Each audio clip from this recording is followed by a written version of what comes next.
નવસારીના ચીખલીની સદભાવના હોસ્પિટલમાં એક દુઃખદ ઘટના બની છે। બામણવેલ ગામની 25 વર્ષીય પરિણીતા પ્રિયા રાઠોડનું પેટમાં ચરબીની ગાંઠનું ઓપરેશન કર્યાના 4 દિવસ બાદ સારવાર દરમિયાન મોત થયું છે। પરિવારજનોએ તબીબ સહિતના સ્ટાફ પર બેદરકારીના ગંભીર આક્ષેપ કર્યા છે।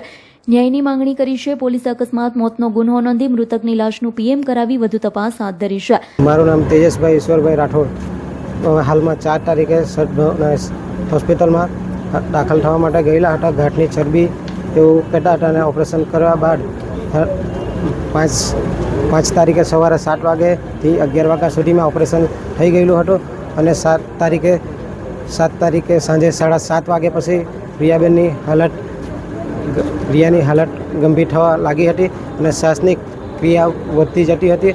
તે છતાં મેં નર્સ લોકોને કીધું હતું કે પ્રિયાબેનને તાવ વધારે છે, તો તે છતાં ડૉક્ટર સાહેબને ફોન કરીને તમે બોલાવો, તો ડૉક્ટર સાહેબને ફોન કરીને ના બોલાવ્યા અને બાટલો ચડાવીને ઇન્જેક્શન મારી દીધું અને એવું કીધું કે તાવ છે એના કારણે આ પ્રતિક્રિયા શ્વાસમાં વધારે પૂરતો થાય છે।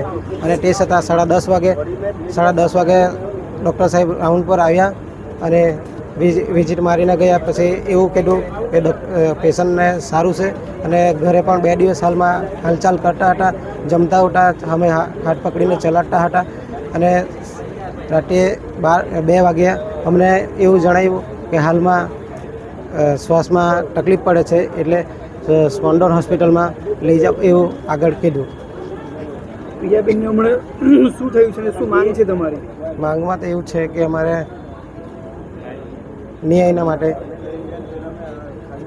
કોઈ હોસ્પિટલ બેદરકારી કરવામાં સદભાવના હોસ્પિટલમાં જે છતાં કે ડૉક્ટર સાહેબને બોલાવો એક કહેવા બદલ નર્સ લોકોએ ફોન નહીં કર્યો અને બાટલો ચડાવ્યો અને ઇન્જેક્શન માર્યું કે તાવ છે તો આવી સારું થઈ જશે એવું જવાબ આપ્યો અમને। મૃતક મહિલાના પતિ તેજસ રાઠોડે જણાવ્યું છે કે સીટી સ્કેનના રિપોર્ટ બાદ ચરબીની ગાંઠનું ઓપરેશન કરાવ્યું હતું, પરંતુ સારવાર દરમિયાન તેમની પત્નીનું મોત થયું છે। આ ઘટના પછી પોલીસ તપાસમાં જોડાઈ છે। હોસ્પિટલના તબીબ સહિતના સ્ટાફની પૂછપરછ કરવામાં આવી રહી છે। Bureau report, Hind TV news, Navsari.